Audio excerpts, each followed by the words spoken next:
Richard. Hey, congratulations on the return. Thank you very much. I'm so excited that people finally get to see it. It feels like it's been forever. Now it's finally people are going to get to see all the hard work that people put in on this. I know it's terrific. It's always nice to watch, these movies that's been been sitting around due to the pandemic, and now we finally get to see it in the world. Yes, exactly. Hey, so what initially attracted you to the return for yourself? Well, here's the story actually. Before I ever read the script, I pretty much already agreed to do it when I found out it was shooting in Winnipeg. A lot of people laugh when I say that. I love the city of Winnipeg in Canada. It's just my favorite. And I'd shot a movie there the prior year. So when I found out I had an offer for something, I asked where it was shooting. They said Winnipeg, and I was like, I'm in. And my management people were like, perhaps just read the script first and see if you like it. I was like, fine, but I'm going to be in. And then I read the script and I was like, oh, horror. Love that. I'm even wearing my Halloween 3 Season of the Witch shirt right now. Love horror and love haunted house movies. So I was like, okay, checks all the boxes there. And this character's, he's obviously very like sad and for good reasons, and kind of messed up person currently, and he's going through a hard time, which I was like, okay, I like that. As an actor, that's fun to play with. I love the haunted house stuff. And then without giving anything away, there's kind of like a shift that happens in the movie in the third act that I thought was very interesting. And I don't know if I'd ever seen it when reading a script for like a haunted house movie. And I was like, that's a brand new take on a haunted house film. I like that. So I'm not going to give that away, but if you haven't seen it, for the people at home, you should watch it because there's a nice little tonal shift midway through the movie, or in the third act of the film. I agree. That quite came quite unexpectedly. I did not see that coming. Oh man. I was reading the script and I was like, whoa, really? Okay. Let's see where we go from here. and then part of me in my brain was like, oh, you idiot, you should have seen that coming. They've been setting this up. But they do a good job of hiding it, honestly. I know. No kidding on that one. I'm going to go a little bit off subject. The shirt you're wearing, Halloween 3. That's the movie that a lot of people. It's very debatable because of some people say that's not part of the Halloween franchise. Agreed. I understand, and I understand why they think that, and thank you for having the knowledge of that. It's one of my favorite horror movies of all time, and I remember the first time I watched it. It was one of my best friends, Levi Meaden, was showing it to me. He loves movies more than anyone, and loves horror movies. So he was like, "We're watching Halloween 3," and I was like, "I've never seen the third one." He was like, "Great, good, we're gonna watch it." So we were watching it. And I don't know if it's very polarizing because I remember watching through the whole thing, continuously looking over at him and kind of being upset at him. I was like, why are you showing me this? Why are we watching this movie? It's to my knowledge, I was like, it's not good. And then, it was good because at the very end of the movie, when it happened, I was so baffled and upset that I just sat through an hour and a half of that I looked at him and I remember just going, well, hold on, that doesn't make any sense. Play it again. And we watched it back to back 2 times in a row. And I went, well, the movie has to be good. It's just, I'm convinced that all of us are just missing something. I think it might be the best movie of all time. We're just missing something. So me and my buddy Levi, it's our dream to like buy the rights to only Halloween 3. And then we want to make like a mini series that'll fill in the holes of Halloween 3. Sorry for that tirade, but I love Halloween 3, and now I just think it's an awesome movie. I absolutely adore it, and more people should watch it and give it a chance because it's the only Halloween movie without Michael Myers in it, and I love Halloween 1. That might be, top 5 all time horror movies, and Halloween 2. But it's not like Halloween 3 is any, more schlocky than than any of the other ones that go after it. But they were going for something. They were going for something, and I respect that as a filmmaker. I respect that greatly. And actually, BJ, our director on The Return, we bonded over Halloween 3, and he was the one that bought me this shirt. Oh. Yes, and he also has one as well. We love Halloween 3 in this household. Well, you know what? It's you probably have that opportunity to get the rights, because it doesn't. I don't hear anyone trying to remake Halloween 3. That or they're just trying to bury it. I feel like they're trying to bury it, because when they made the new Halloween, like, 2 or 3 years ago, which I loved, by the way, I thought they did such a fantastic job with that, with the fan service and everything. I thought that was awesome. I realized that I was like, okay, it's acknowledging that. Here's the thing: it's acknowledging that Halloween 1 happened, and it's acknowledging that Halloween 2 happened, and then it's saying that there is a 28 or whatever year gap after Halloween 2 that he's been locked away, and he gets out and comes back for her. Which to me, I realized, I was like, you're just calling this Halloween 3 then, and you're trying to eliminate Halloween 3 from the universe. And I won't allow it. I won't allow that to happen. Halloween 3 is real, and Halloween 3 is beautiful. Most excellent. Okay, let's get back. Let's get back to the return here.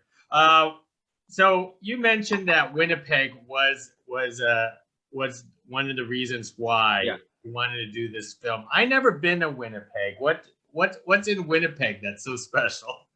Well, some people will tell you nothing, but I'm here to tell them they're wrong.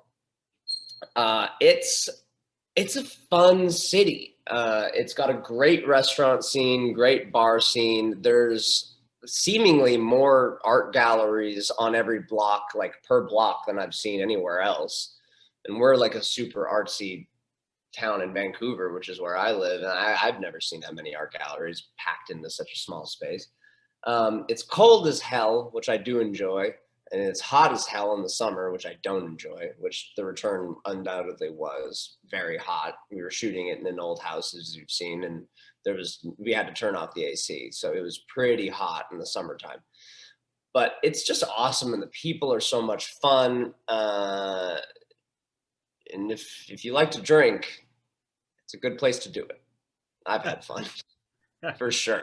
And the people are just so welcoming. I love it. I always joke about getting people think I'm joking about getting like a property out there, but I'm actually not joking. I think that's legitimately, I think I'll probably live in Winnipeg at some point in my life.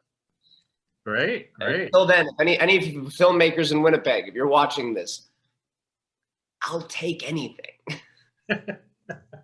I'll just want to go back. Well, perhaps you'll move back to Winnipeg, but probably not that big haunted house that BJ found, right? I mean, hell, I'll take that house. It was beautiful, and it's got, regardless of what the movie sort of entails, it's got good spirits there for me.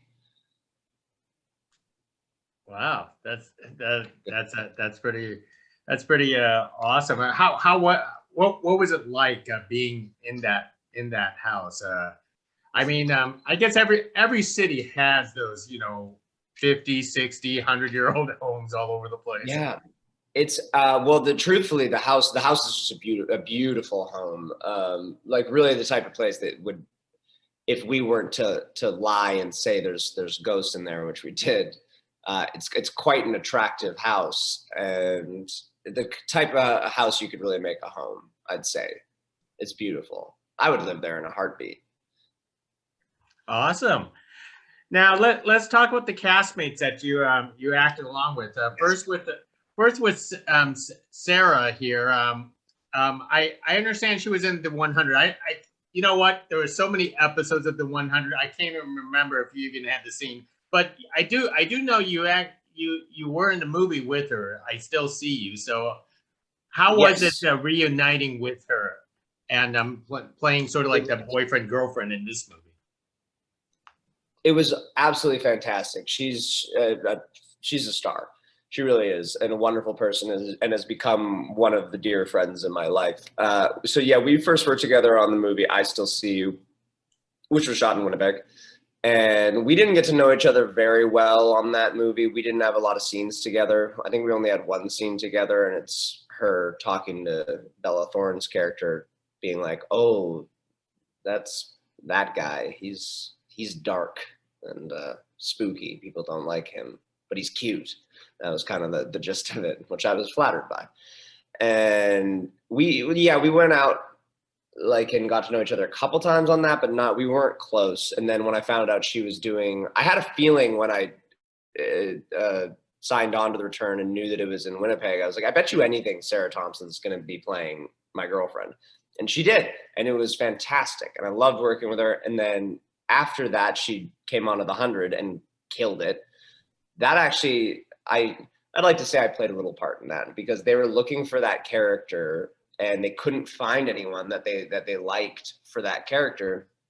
And Jason, the creator, was texting me and he's like, I just don't know who we're going to go with. It's a tough character, and there's been some good people, but no one that's really knocked it out of the park. And I was like, oh, do I have the girl for you?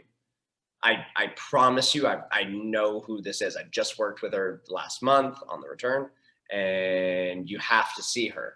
So they requested her to tape from Winnipeg. She did. He texted me and said, okay, I have her tape. I'm about to watch it. 10 minutes later, he texted me back and said, she's a star. I'm hiring her. And I went, I told you. So I'd like to say I played more than a little role in that, a big role in getting her onto the 100, but she earned that. And she was only supposed to do like maybe 1 or 2 episodes, and she earned herself like 8 or 9 that season, I think. She was fantastic. Gotta love the Canadian film business. Everybody knows everybody up there.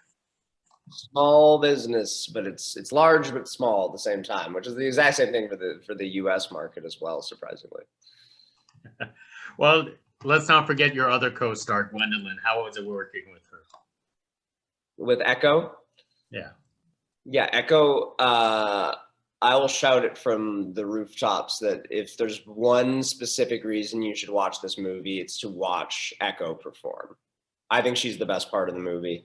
I think that role is the hardest part of the movie to get right, because she has to kind of be our comedic timing. She has to be really the heart and soul when my character's not capable of being the heart and soul because of everything he's going through. And I remember, and I've told her this, I pitched friends of mine for that role because I was like, who are you going to get for that? Here's this person, this person, this person, they'd kill it. And then they got Echo, and I was like, I don't know who that is. And I was wary of her until I showed up and the first scene she did, I was like, oh my God, she's fantastic. And her performance in that is the best part of the movie, bar none. And it's another reason, if you haven't seen the movie, for the people at home, go see it for Echo's performance. Now, she's truly fantastic. You always do great performances because you always play these complex characters, you know, that struggles within. How did you get into the mindset of playing Rodger in the film like this? Oh boy.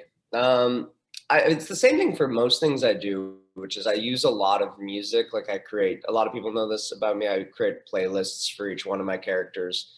And those help me you kind of like pop it in, you can put the outside world away, and it sort of just helps you feel whatever certain way you want to feel. And Rodger because you're right that he's complex and he's very smart and he's going through a hard time, but the going through the hard time I think was easier for me because it made sense. Why he is the way he is makes sense. He just lost his father, who's the last member of the family he had. His mom's been gone for 15 years. His little sister died when he was a kid, and now his father's dead at the age of 45, and now I'm the only one left in my family, and I'm a junior in university. You know, like that's a lot to put on a young person. So I think it was actually easier because the grief and the complexity of him, it was complex, but it made sense. So there is a through line that was quite easy to grab onto and understand.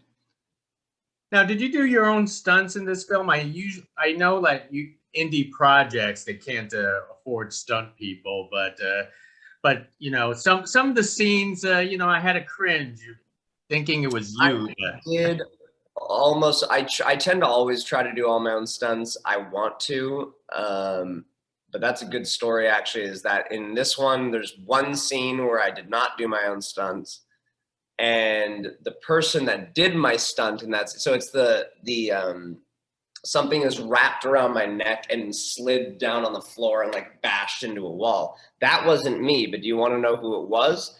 It was BJ, our director. Oh, He doubled me, which is funny because I knew BJ prior to. He actually was my stunt double on I Still See You. oh, really? Wow. That's how we knew each other. Yeah, so we're a perfect match for each other. So he was like, Richard, I don't want you doing it. And I was like, I want to do it. And he's like, I'm not going to slam you into the wall. I can't do that. We need you tomorrow. I was like, so who's doing it? And he's like, I'm going into the wall. And there you go. I think at that point, it wasn't even about protecting me. He was just missing the stunts aspect of the job. So he just wanted to go into the wall, I think. You know, I think that's terrific because I think if I read it right, I think this might be BJ's first feature like directorial. Yeah, and he absolutely crushes it. He knows what he wants to shoot. He's awesome. I would work with him again any day of the week. So this being an indie film, because you for many years you've been on this huge production of the 100 with casts of hundreds and, you know, huge sets and all this kind of stuff. Do you enjoy, you know, the simplicity of doing you know, small indie films, something like the Return? Absolutely. And I'd actually argue that the simplicity lies in the bigger productions, really, because all that stuff is so much stuff there's so many people that they can afford to do stuff so that things run pretty smooth. Like on the 100, things ran really smooth. Although it's a pretty tough show to do because of everything that we were, you know, it was a crazy show for anyone who's watched it, and it's amazing and a lot of fun. So if you haven't watched it, go see it on Netflix. But the indie films are where I don't think it's simple at all. I think it's it takes a ton of passion from the small group of people that are there, and everyone needs to buy into what we're doing completely. And I'm happy to say that was absolutely the case during The Return. Great. Well, let me I've taken a lot of your time already, but how is life after the 100? Are you doing well, working on plenty of projects, going back and forth to Winnipeg? I have not been back to Winnipeg since The Return, actually. So it's been 3 years, which makes me upset. Life after the 100, it was complicated because it wasn't what I imagined when I thought about like how would it be after I leave the show after 7 years. What I didn't have in mind was a global pandemic. That was certainly not what I had thought. But that literally everything shut down the day. The 100 was the last like Warner Brothers show, I believe, shooting in North America when all the production shut down back last May, 2 Mays ago. I don't know. How long has this been going on? No one knows. And so we didn't even get a wrap party. We didn't even get to say goodbye to anyone. It was a really sad experience after 7 years of doing a show. And then, you know, and then it's forced to, maybe after 7 years on a show, you want to go on a vacation or something, travel the world before you start your next project. Or maybe you want to jump right onto the next project, which would have been what I wanted to do. But essentially it was like, sit down, don't do anything, stay home, which we all were going through for 5 months. So that wasn't what I thought. And then the film business started to come back, and I've knocked off a couple projects. Go watch Starstruck, Cinderella Story for anyone at home. That's a very fun movie, and bring your kids for the whole family. Then some more things, and now it feels like things are finally coming back in full swings. I bought a new apartment, which was lovely. So things are starting to come back and feel normal, and I'm actually now back in the horror genre, and I'm currently shooting a movie called Margot, which I can't wait for you to see. Wow, that sounds terrific. And for those for the past year and a half, I almost thought that we're gonna have to build up those survival skills again on the 100 Yeah. or for Yeah. all of us. Who knows? That could still happen. Yeah, it absolutely could still happen. I hope it doesn't, but it could. Well, one more thing before I let you go. I was laughing is because of that whiteboard in the movie, which to me it's gibberish. Is that totally nonsense that we're looking at in the movie? Well, I'll say this. It certainly, I don't think, is an equation for, you know, what in the movie that it was, which I'm not going to spoil. Or else we'd be a lot richer than we are if we had figured out that equation. We would be loaded. They're all, because it's gibberish to me too. I asked the same question. It is real equations across the board. It's not fully gibberish. It is real equations, just in combination. I don't know what it's going to do for you. So don't go home and try what we tried in the movie. You might end up like microwaved. I don't know. Yeah, who knows? But Yeah. But either way, everyone should check out The Return. Agreed. Especially for your performance and all your other movies, Star Trek, Cinderella Story, and everything else. And we all miss you ever since the 100. But they could still check it out on Netflix. I'm coming back. Don't worry about it. Excellent. Well, hey, thank you for this great conversation, Richard. And hey, thank you for talking to me about Halloween 3. You're one of the few people who would talk to me about Halloween 3. Everybody wants to talk about. I got a lot of passion when it comes to that. Comes to that subject. Most excellent. Hopefully, we get to do this again next time, Richard. I guarantee you we will. For Margot next time. Let's do that. Thank you very much. Next time. Thank you.